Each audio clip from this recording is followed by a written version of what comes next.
Hi guys, today I will explain about how to connect Apple account with your Shopify. This process is really simple and this is the first thing is open the browser and head over to your store and log in that account which you want to connect with your Apple account. The next thing you have to do is you will see the same interface like me and Ben. Here you will see multiple options on the next side and also on the right top. But from here you can see your profile icon on the right top, simply click on it and tap on the option manage account.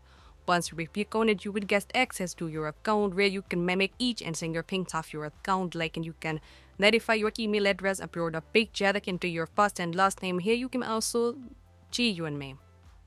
But we want to connect it without Apple. So scroll down and here you will see three options like connect to Apple, Facebook or Google. But now these are disabled. Is due to I did not verify my email address by which I created my Shopify account. In order to add that, I need to verify, so I need to click on the option resend verification email. Then Shopify will send a verification to that email by using which I get in my Shopify account.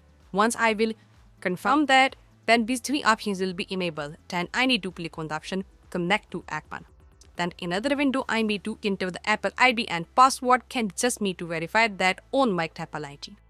And once I will verify, that will be recovery email and will be added to my Shopify store and that's take